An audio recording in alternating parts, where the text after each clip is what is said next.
Halo, Assalamualaikum warahmatullahi wabarakatuh. Ketemu dengan saya, Hendras Budi Paningkat, dalam catatan harian pegawai ATR BPN. Dalam video ini, saya akan menjelaskan tentang integrasi data yang terdapat pada Kementerian ATR BPN dalam layanan pertanahan. Tentunya dalam perspektif pengetahuan pribadi saya dalam bingkai catatan harian pegawai ATR BPN. Teman-teman semuanya ya, sobat ATR BPN, tahukah Anda integrasi data adalah proses menggabungkan atau mengkombinasikan dua atau lebih set data yang berasal dari sumber yang berbeda ke dalam suatu penyimpanan seperti data warehouse. Nah, dalam era teknologi informasi ya, seperti saat ini, era revolusi industri 4.0, integrasi data dapat menghemat waktu atau efisiensi waktu, mengurangi resiko kesalahan data, duplikasi data, dan tentunya untuk mendapatkan hasil berupa data yang berkualitas. Nah, di era revolusi industri 4.0 ya, era teknologi informasi seperti saat ini, apa yang dilakukan oleh Kementerian ATR BPN ya, teman-teman semuanya, Kementerian ATR BPN saat ini dalam layanan pertanahan juga melakukan inovasi tentunya dalam hal integrasi data. Nah, integrasi data tersebut yaitu yang pertama, integrasi data BPHTB, bea perolehan hak atas tanah dan bangunan, tentunya melalui OSS BPHTB ya. Yang kedua yaitu integrasi nomor induk kependudukan atau NIK, di mana NIK ini merupakan syarat layanan pertanahan ya, harus pakai NIK yang telah valid, di mana database Kementerian ATR BPN dengan database Dukcapil Kemendagri saat ini sudah terkoneksi sehingga dapat mempermudah, mempercepat dan mengamankan layanan data dan tentunya data pertanahan itu sendiri ya. Oke, teman-teman, kita bahas satu persatu ya.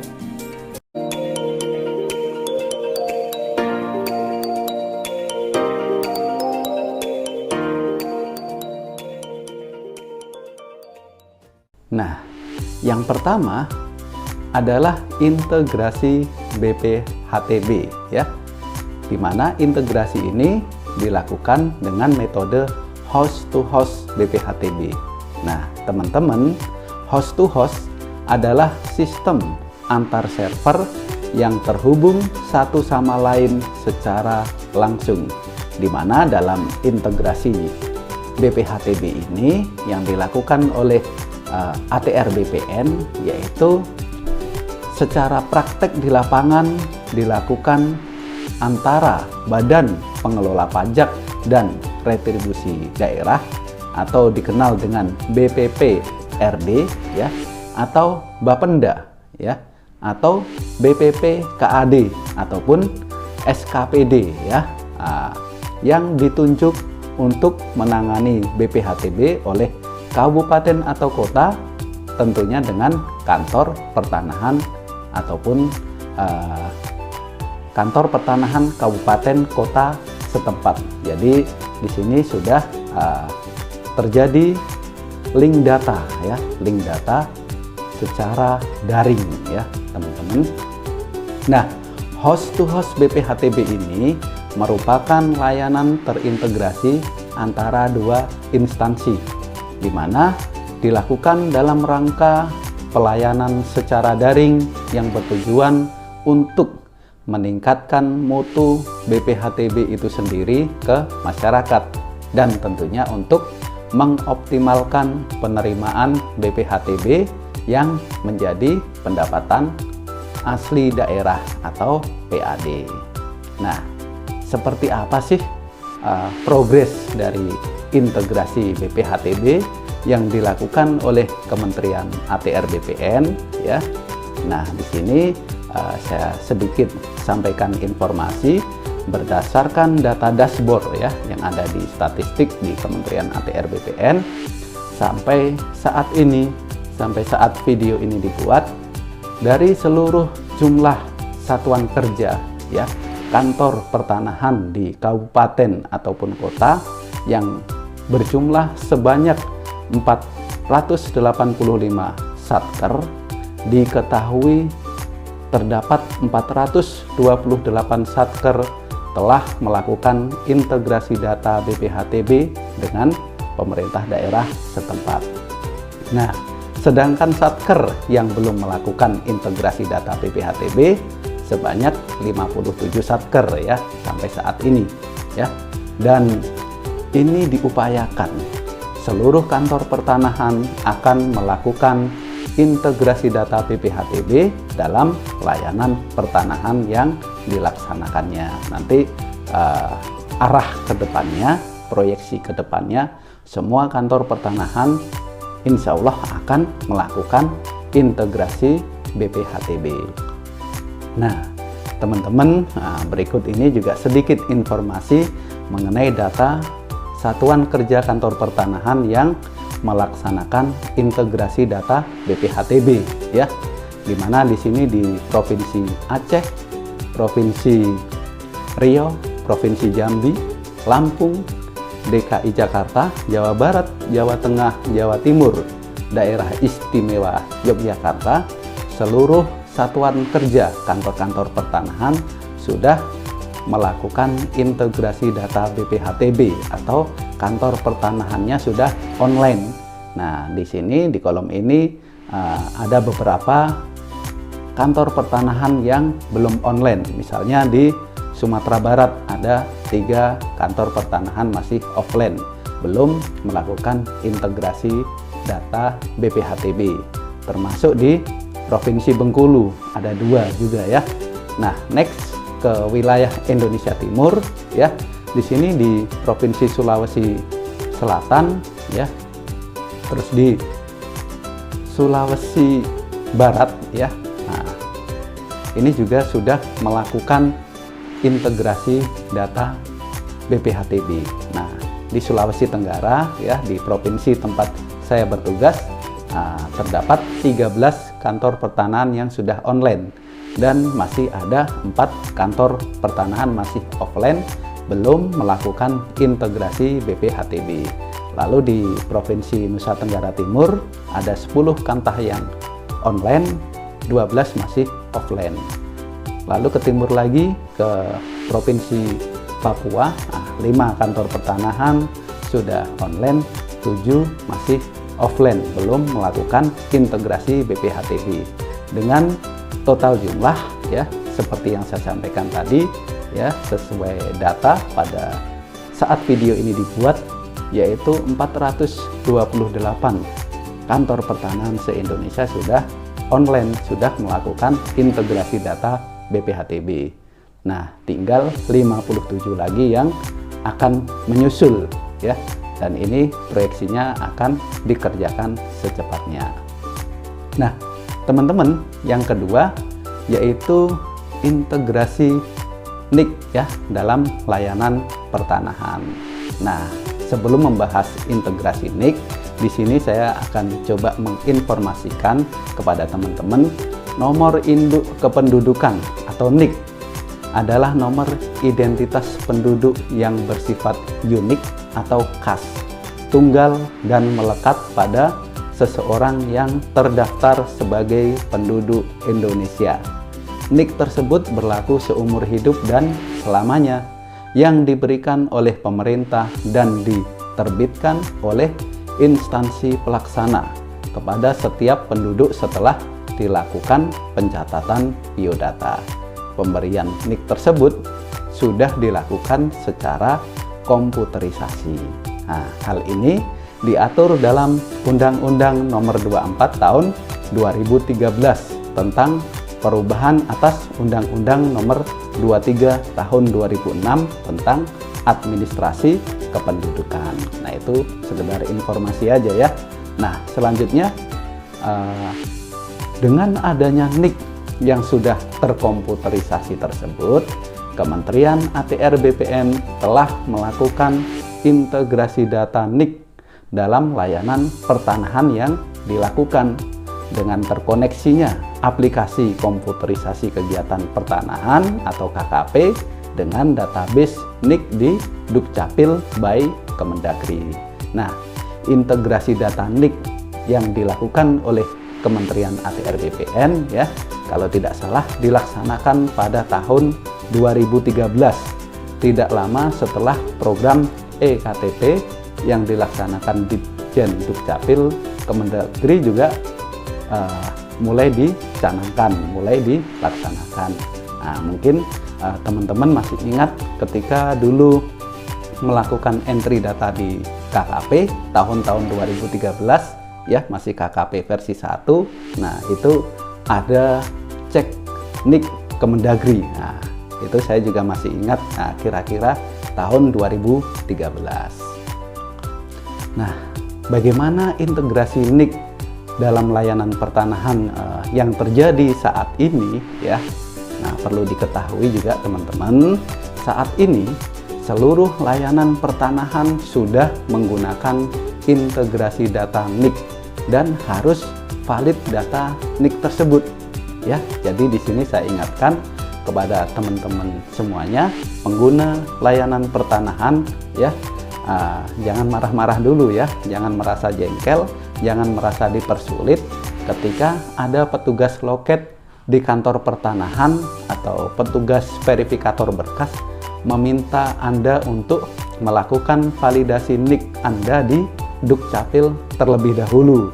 Mungkin karena NIK Anda tidak valid dan tidak dapat didaftar dalam aplikasi KKP di kantor pertanahan. Tapi tenang ya teman-teman, NIK-NIK yang tidak valid ini jumlahnya sangat sedikit ya, sedikit sekali. Nah, dengan integrasi NIK tersebut ya, proses layanan pertanahan dan data pertanahan yang dihasilkan ya dalam integrasi data tersebut lebih cepat dan tentunya lebih berkualitas. Nah, teman-teman juga ya, di sini secara garis besar saya sampaikan informasi mengenai sebaran data pertanahan yang sudah terintegrasi dengan NIK ya.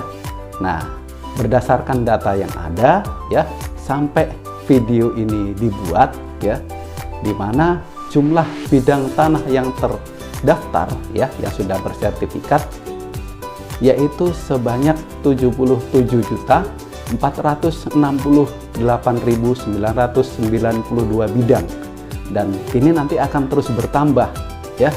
Diketahui dari jumlah tersebut ya, ternyata yang telah terintegrasi dengan NIK baru sebanyak 24.756.919 bidang, atau secara persentase baru 31,96%. Ya, ini data se-Indonesia ya teman-teman. Nah, berikut ini juga sedikit gambaran integrasi NIK dan sertifikat tanah di beberapa provinsi ya, mulai dari Aceh, Sumut, Sumbar, Sumsel ya. Dalam tabel ini ternyata jumlahnya juga belum begitu banyak ya, termasuk di Sulawesi Tenggara ya, tempat saya bekerja ya, jumlahnya baru 354 ya, ribu sekian ya. Nah, itu masih sedikit, padahal jumlah sertifikat yang ada di Sultra sudah banyak, hampir 1 juta. Nah, di sini juga saya sampaikan sedikit mengintip ya data integrasi NIK pada kabupaten kota ya, di mana di sini di daerah Jakarta, Jakarta Pusat, Jaksel, Jakbar, Jaktib, Jakut ya, itu ternyata jumlah sertifikat yang telah terintegrasi dengan NIK jumlahnya juga masih sedikit, rata-rata di bawah 30% ya. di bawah 30%, bahkan ada yang lebih bawah lagi ya. Nah, ternyata integrasi NIK dengan sertifikat jumlahnya masih belum begitu banyak. Nah, teman-teman, berdasarkan data tadi, di sini saya dapat menyimpulkan ya, ternyata jumlah sertifikat yang terintegrasi dengan NIK jumlahnya masih sedikit, bro, masih sedikit guys ya, sehingga perlu dilakukan update data NIK ya, ektp NIK elektronik ke dalam database sertifikat di kantor pertanahan. Dan tentunya ini memerlukan partisipasi aktif dari teman-teman, dari Anda sebagai pemegang sertifikat, sebagai pemegang hak ya.